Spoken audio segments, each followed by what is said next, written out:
For over 2,000 years, one story has refused to die. A great island civilization, wealthy and powerful beyond imagination, swallowed by the sea in a single catastrophic night. Atlantis has haunted explorers, scientists, and conspiracy theorists alike.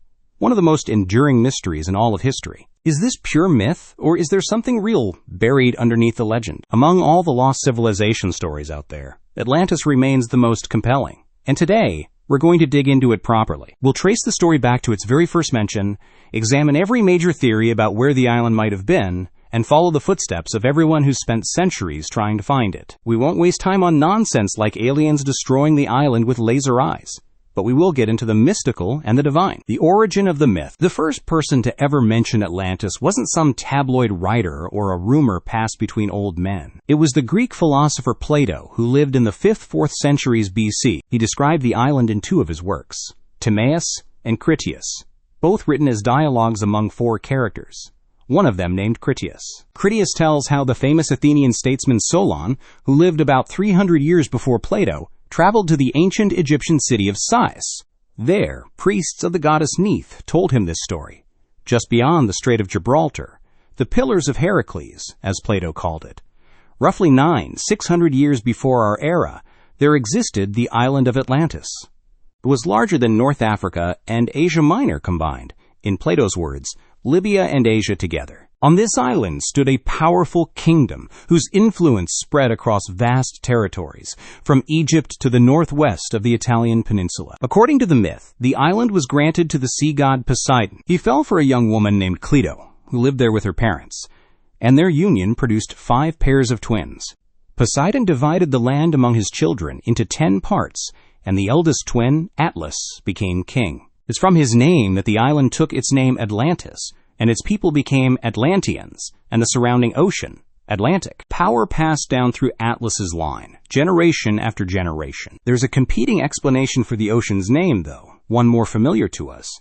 In Greek mythology, the Titan Atlas was condemned to hold up the heavens on his shoulders. He labored in the mountains of North Africa near Gibraltar, which came to be called the Atlas Mountains, and the historian Herodotus later applied the name to the ocean beyond. Plato's description of the island: Poseidon fortified the island, ringing it with alternating rings of earth and water, 2 earthen walls and 3 moats, making the central hill impenetrable. The island had everything needed for life: forests, fertile soil, fresh water. Plato specifically mentions deposits of a mysterious metal called orichalcum, second in value only to gold. Modern scholars cautiously suggest it may have been a form of brass, though its exact composition is unknown. The forests were full of animals, notably elephants, which historically have only ever lived in Africa and Southeast Asia. The Atlanteans, fabulously wealthy, built temples, palaces, and bridges, and dug canals for shipping that connected the moats to the central island, about 900 meters across, where the royal palace and the temple of Poseidon stood. Both were extraordinarily beautiful and richly decorated. The temple measured 180 by 90 meters. For comparison, the temple of Artemis, one of the 7 wonders of the world, measured 115 by 55 meters. The temple's exterior, according to the legend, was plated in silver, its ceiling made of ivory, its walls and floors covered in orichalcum. Among the many statues, a golden image of Poseidon stood out, the god riding a chariot drawn by 6 winged horses, surrounded by 100 nymphs. Besides Poseidon, the city held a cult of the bull, which was sacrificed during important ceremonies. We'll come back to that detail. The island itself had a mixed landscape. At its center lay a plain of about 200,000 square kilometers, roughly the size of modern Belarus, surrounded by mountains that dropped steeply to the sea. Plato goes into remarkable detail about the city's architecture and the island's geography, which raises an obvious question. If this is all just a fable, why bother with so much specificity? Why invent all these details when a myth just needs a couple of broad strokes? The royal portion of the island alone could field 60,000 warriors, and there were 9 other regions belonging to the junior branches of the ruling dynasty. The Atlantean fleet is said to have numbered 20,000 ships, a figure hard to believe for that era, but clearly the fleet was meant to be enormous. All told, the Atlanteans had an overwhelming army and navy, making them an almost unstoppable force in the prehistoric world. What's troubling is that 12,000 years ago, by conventional chronology, humanity was just entering the Stone Age. people used stone tools and rafts for transport. So that detail doesn't hold up. The system of government is also interesting. Each of the 10 kings ruled as an absolute monarch over his portion of the island, governed by ancient laws inscribed on a pillar of orichalcum in the Temple of Poseidon. Once every 6 years, the kings convened to settle disputes. The law forbade wars between them. Descendants of Atlas held the leading role in military matters, and a death sentence for a family member required majority approval at council. In effect, it was a classic confederation bound by shared bloodlines. The ending mirrors the beginning, pure legend. The Atlanteans lived peacefully and happily for a long time, until wealth corrupted them. They began conquering neighboring peoples, succeeding until they clashed with the Athenians, who stopped them at great cost. Zeus, watching these abuses, decided to punish the Atlanteans for their greed. Within a single day and night of catastrophic floods and earthquakes, the island sank beneath the sea, leaving behind only impassable mudflats that made the waters unnavigable. Notably, the virtuous ancestors of the Greeks also perished in the same natural disaster. That's a short summary of Plato's account. It's worth noting that his second dialogue, Critias, which describes the island in detail, breaks off mid-sentence. We can only guess whether Plato meant to stop there or something, perhaps his death, prevented him from finishing. Fact-checking Plato's story. First, who was Solon? And did he actually go to Egypt? Solon was one of the 7 sages of Greece, a soldier, poet, and reformer who left a real mark on Greek history. Around 593 BC, he did leave Athens for about 10 years and, reportedly, traveled to Egypt. Did the city of Sais exist at that time? Yes. It stood in the Nile Delta near the Mediterranean coast and was even briefly the capital of Egypt. Contemporaries noted its priests were famously learned. Some ancient Greek scholars even speculated the city was founded by Athenians before a great flood in prehistoric times. So in theory, some ancient knowledge could have survived there. How did the legend reach Critias? He explains it himself. Solon told the story to his great-grandfather Dropides, who told his son, who, as a 90-year-old, told his grandson Critias. Comparing the dates, though, every link in that chain supposedly had children very late in life, at 30 to 40 years old, which wasn't typical for Greeks of that time. So we're not dealing with a normal timeline measured in centuries, but with generations that, for the Greeks, could span 30 to 50 years each. This all points to a carefully engineered construction on Plato's part. Now, let's look for other sources from Plato's era. It's hard to imagine that the ancient Greeks would have been completely unaware of a legend about such an enormous island and civilization, one that reached the height of development and had direct contact with the ancestors of Athens. Even if it vanished 9,000 years earlier, something should have survived in folk memory. But here's the surprise. Not a single predecessor or contemporary of Plato corroborated his account or added any additional facts about Atlantis' existence. Herodotus, the so-called father of history, nothing. Egypt itself preserved no record of the legend. Meanwhile, a younger contemporary of Plato, the historian Theopompus of Chios, was openly critical of his work, calling Plato a liar and a plagiarist, and even wrote a parody of the asterisk Critias dialogue describing the mythical island. A more authoritative source for us is the great philosopher Aristotle, Plato's own student. In his writings, for instance, in his work on the heavens, he lays out his view of the known world and never once mentions Atlantis, where it supposedly was, or whether it existed at all. Only once does he indirectly touch on an episode from his teacher's story, writing that the sea beyond the Pillars of Heracles is shallow due to mud, and to this day remains unnavigable and inaccessible. Incidentally, there's a legend that the famous phrase, "Plato is my friend, but truth is dearer," originated from Aristotle's supposed answer to a question about whether Atlantis was real. Unlikely, but a nice story. Roman historians like Pliny and Strabo mention Atlantis only in passing, citing Plato. Plutarch alone retells the story in his biography of Solon, adding details like Solon's supposed wish to write a poem about Atlantis that were most likely invented for narrative flourish.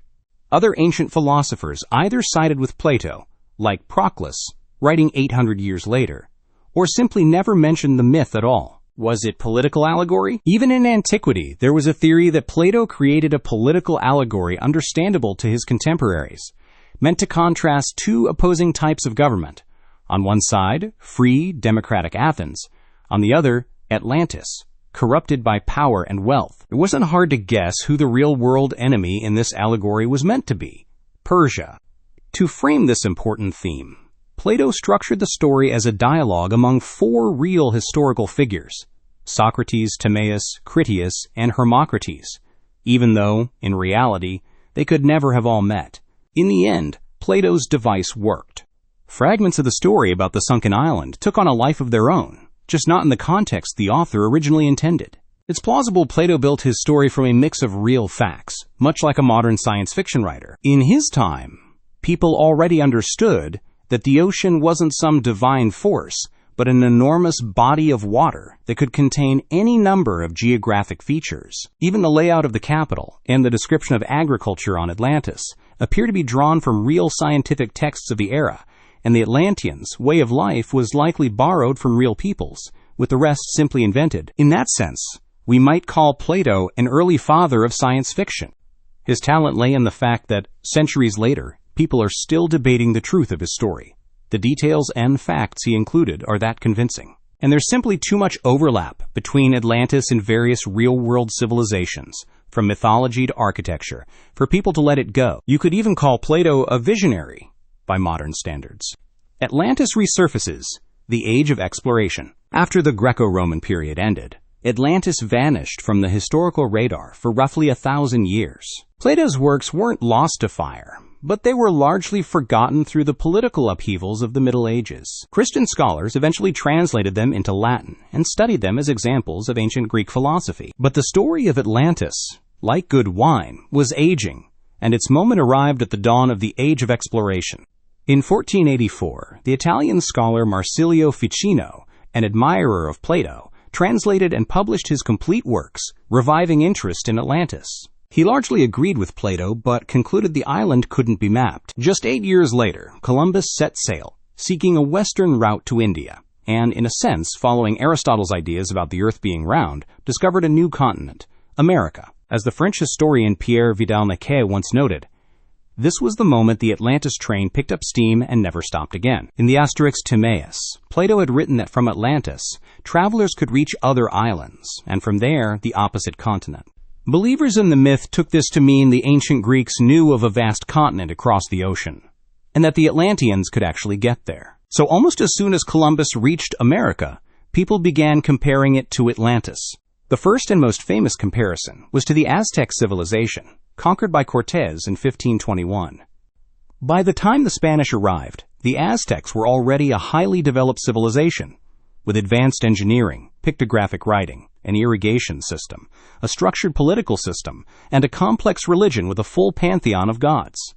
Their capital strongly resembled the descriptions of Atlantis, built on an island, surrounded by numerous canals that served as both defenses and transport routes. Their pyramids, used as temples, resembled similar structures in Mesopotamia and Egypt, which some took as evidence the same people might have built them all. The Aztec myth of Quetzalcoatl added fuel to the theory too. A half-god, half-man described as a fair-skinned, blue-eyed figure who arrived by boat from the east and taught the Aztecs everything they knew. Believers saw him as a surviving Atlantean. Unfortunately, the Spanish destroyed the Aztec capital and its written records, so what we know of the culture's level of development comes largely from the conquistadors' own accounts. 30 years after the fall of the Aztec Empire, the Spanish priest Francisco López de Gomara tried to connect the dots. He noted the Native American word for water sounded like ATL, and that the topography of the Atlantic coast of America matched Plato's description. Later, Atlantis believers went further, linking it to the legendary Aztec homeland of Aztlan, meaning Island of Herons, or White Island. Why the Aztecs left their homeland remains unclear. Legends suggest either flooding or a tyrannical ruler drove them out. Modern researchers believe the Aztec homeland was actually within Mexico itself, but the legend remains a compelling one regardless. Flood myths and other American theories, legends of a global flood appear all over the world, from China to the Americas. Around 250 separate flood myths exist, the most famous being the biblical account. A common thread in all of them: the gods punished humanity for its sins. The story of Atlantis' destruction follows this pattern closely. But if Atlanteans somehow reached America and helped shape Aztec civilization, why didn't they influence other native cultures too? Believers argue that they did. On one Mayan stela, there's a carving of an animal that vaguely resembles an elephant, and elephants, of course, don't live in the Americas, implying someone from elsewhere, perhaps Atlanteans, told them about such creatures. Some enthusiasts place Atlantis on the other side of the continent entirely, among the Inca on the Altiplano Plateau in the South American Andes, arguing that its size and shape match Plato's description. How Plato would have known about a plateau in South America is left unexplained. The plateau is rectangular, ringed by mountains, with a hill at its center. The Inca, like the Aztecs, also had an advanced culture, building pyramids and brick structures. Believers even propose a mechanism for the cataclysm, a rise in the water level of a mountain lake following an earthquake. Around the same time as Lopez de Gomara's writings, an English work appeared, Sir Humphrey Gilbert's Discourse, arguing for the existence of a northwest passage to China and India, which claimed America itself was Plato's Atlantis, and that since Atlantis was an island, there should be a northern strait in the Atlantic, similar to the one Magellan found in the south. Gilbert never found his strait. He died in a shipwreck near the Azores. The French philosopher Michel de Montaigne cited Plato's account in his essays, allowing that some individual facts might be true, while refusing to believe Atlantis and America were one and the same. The Scandinavian and other European theories, a new direction in the search for Atlantis, came from the 17th century Swedish botanist Olaus Rudbeck, whose major work was literally titled Nys Atlantica. He relocated Atlantis to his own homeland, Sweden. Convenient, to say the least.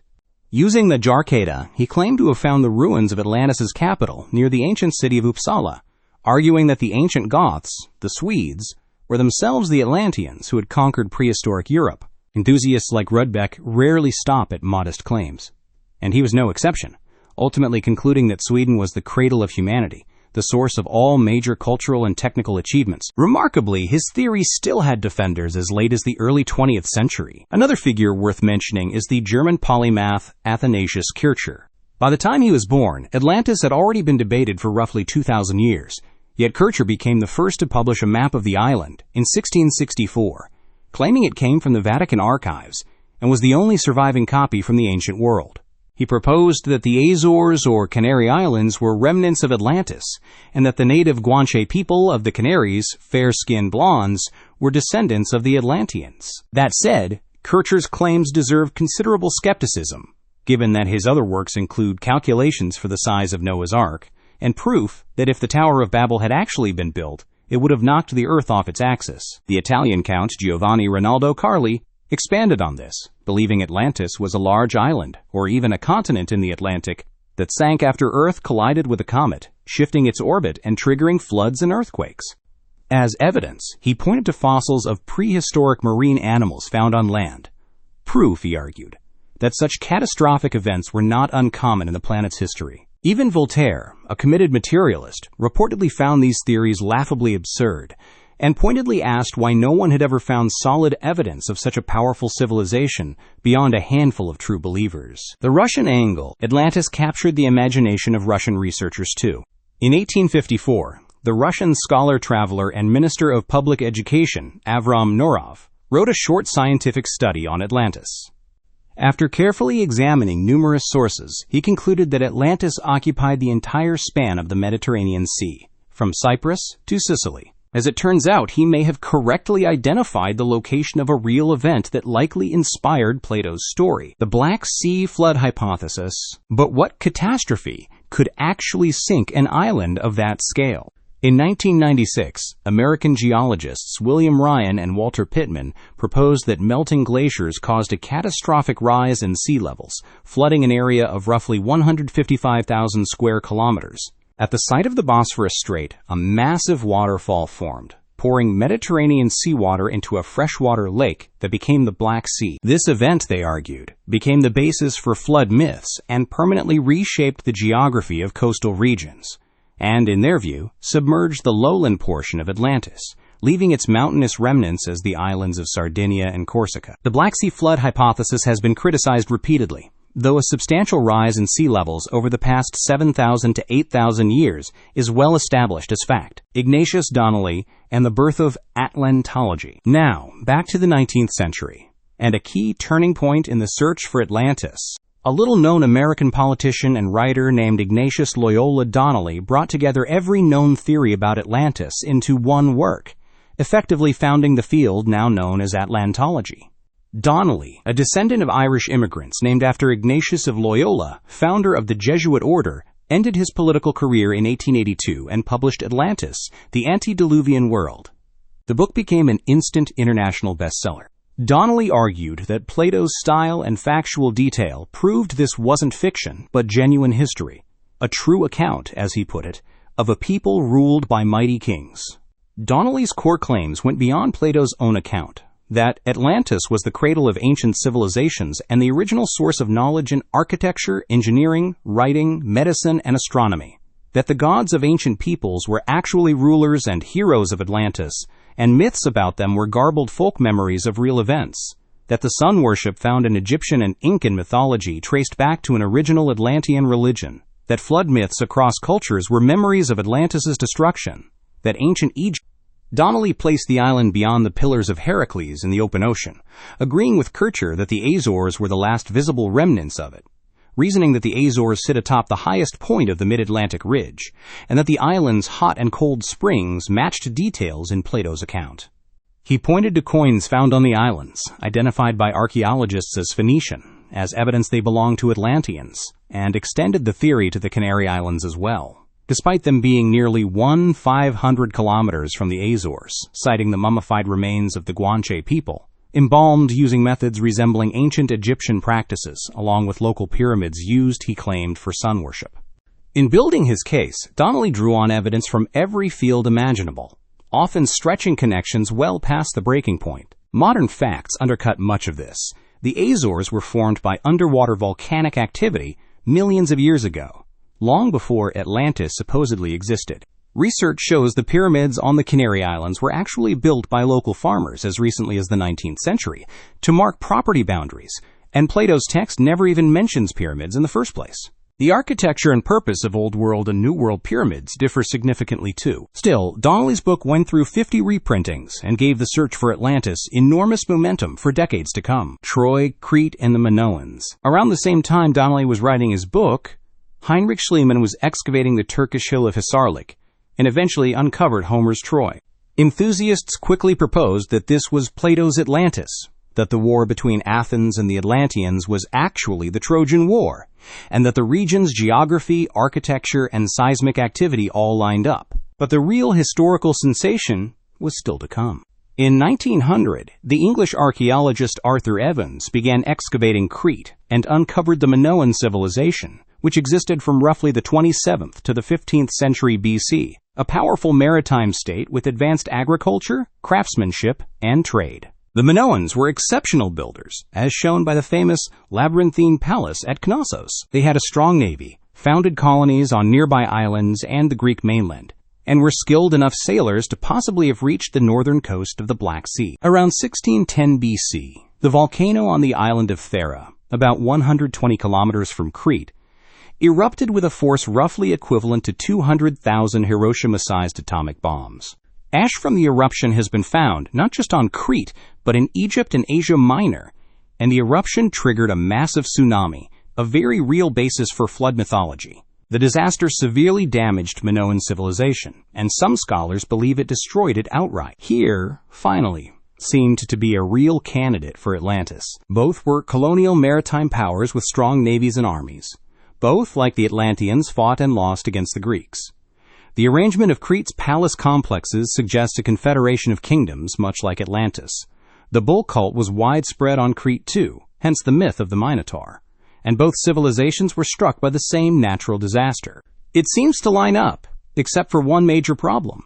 The ancient Greeks were well acquainted with Minoan civilization, which existed considerably later than the period Plato described. There's also archaeological evidence of continued life on Crete after the eruption, contradicting the idea of total submersion. And it raises the question, why would Plato disguise a real, known history of Crete as a fantastical tale about a completely different island? Atlantologists weren't ready to give up such a promising lead, though. If Crete didn't fit perfectly, they turned to Thera itself, where the volcano was located. The eruption created a massive caldera 14 kilometers across, filled with water, splitting one large island into the smaller islands known today as Santorini, a popular tourist destination. In 1967, an ancient Minoan settlement called Akrotiri was discovered on Thera, buried under ash like Pompeii and remarkably well preserved. But excavators found no bodies at all, meaning the eruption wasn't sudden, and the population had time to evacuate. This directly contradicts Plato's account of Atlantis' population perishing instantly. The story drew the attention of the explorer Jacques Cousteau, who spent a year searching the waters around Thera and other islands for a sunken city. Near the island of Dia, his team found a submerged Minoan port with fortifications built from massive stone blocks. But no proof of the myth itself, though the expedition generated plenty of press and renewed public interest in Atlantis. The city of Helike. In 1927, the British philosopher and Plato scholar Alfred Edward Taylor proposed that Plato had drawn on the real history of the city of Helike, located on the Gulf of Corinth in western Greece. Helike was a wealthy, powerful city that led the first Achaean League of 12 city-states, and its Temple of Poseidon was renowned throughout classical Greece, rivaled in fame only by the Oracle at Delphi. The city was destroyed by an earthquake and a 10-meter tsunami around 373 BC, about 13 years before Plato wrote the Asterix Timaeus, and the ancient world attributed the disaster to the sea god's wrath. When survivors returned the next morning, all they found were the tops of trees from Poseidon's sacred grove poking out of the water. Over the following 2,000 years, the exact location of the city was lost to history. But unlike Atlantis, Helike was actually found in 2001 on land rather than in the Gulf, buried under a thick layer of silt deposited by tidal action over centuries. It's plausible Plato drew on real elements of this story for his own account. The Soviet contribution. Among Soviet fans of the Atlantis myth, the most prominent was the chemist Nikolai Zhirov, who in 1964 published his major work, Atlantis, Basic Problems of Atlantology, still considered to this day an unmatched reference for anyone researching Atlantis. Zhirov was convinced of Atlantis' reality, examining 9 possible maritime and 16 continental locations for the island. He supported Kircher's Azores theory, believing that an elongated landmass sank there due to tectonic shifts in Earth's crust sometime between 9,000 and 8,000 BC. He also considered other explanations for its destruction, including a meteorite impact, citing numerous supporting facts. In 1974, the Moscow State University research vessel *Academic Petrovsky was surveying the underwater Ampere seamount in the Atlantic, roughly 470 kilometers west of Morocco. At a depth of 80 meters, researchers found what appeared to be evidence of an ancient civilization destroyed by catastrophe and submerged apparent remains of walls and staircases in photographs, which caused a genuine sensation. It later turned out the rock formations were entirely natural. Modern geology and seismology can now determine with confidence that the material composing continents and continental shelves differs fundamentally from oceanic crust, and extensive research has effectively ruled out the existence of a sunken island or continent in the middle of any ocean, Atlantic included. As one scientist put it during a debate on the subject, even invoking extraterrestrial forces to explain how a large island was destroyed wouldn't help the theory. A geologist would still be able to identify its remains. A note on Lemuria. We said at the start we wouldn't get into outright fantasy, but one story deserves a brief mention. Lemuria, a fictional continent supposedly located in the Indian Ocean and lost to a similar cataclysm. The name comes from lemurs. In the 1860s, proponents of the idea noticed that lemurs live not just in Madagascar, but also in southern India, Sri Lanka, and parts of Southeast Asia, and concluded there must once have been a connecting landmass. The scientific version of this hypothesis was disproven fairly quickly, but occultists picked it up and ran with it, becoming quite fashionable in intellectual circles around the turn of the 20th century. The theory found an unlikely champion in the notorious mystic Helena Blavatsky, who in 1888 published her major work, claiming it was based on a secret ancient Tibetan text. Despite widespread skepticism toward her, Blavatsky was wildly popular among intellectual circles in Moscow, London, and New York. She taught that the original source text had been written in Atlantis, and that humanity's evolution passed through 7 root races, with modern humans as the 5th race, and our direct ancestors, the Lemurians, as the 3rd. Ape-like humanoid beings, hermaphroditic and egg-laying, some with 2 pairs of arms and a 3rd eye on the back of the head. We won't go further down that road. It belongs more to the history of clinical psychiatry than anything else. Modern searches. To close things out, a few recent developments. In recent years, searchers have looked to the Caribbean, near Bimini, one of the Bahamian islands, where in the 1960s divers found hundreds of square and rectangular stone slabs, along with what looked like paved roads and structures. In the same region, off the coast of Cuba, underwater formations resembling pyramids and sphinxes were found at a depth of 700 meters, which some Atlantologists claim were built 10,000 years ago. Just this year, submerged structures were found off the coast of Cadiz in southern Spain, walls over 6 meters tall surrounding rectangular ruins, said by some to match Plato's description of the Temple of Poseidon. As we can see, the legend of Atlantis remains remarkably popular even today, and I suspect it will continue to capture imaginations for a long time, even as modern science methodically dismantles theory after theory. Over the centuries, the world has produced thousands of books, articles, lectures, and films on the subject. Today, proposed locations for Atlantis range from India to Bolivia. The Mediterranean theory involving the Thera/Santorini eruption is considered the closest match chronologically and in detail, but the scientific consensus hasn't changed. Atlantis never existed. It's simply a beautiful piece of fiction from an ancient Greek philosopher. But the story he wrote 400 years ago is so vivid, so compelling, that people will likely keep digging into it for a very long time to come. Atlantis, of course, never existed, but pyramids resembling one another really do appear in different parts of the world, and flood myths really are remarkably similar across unrelated cultures. Coincidence? That's for you to decide.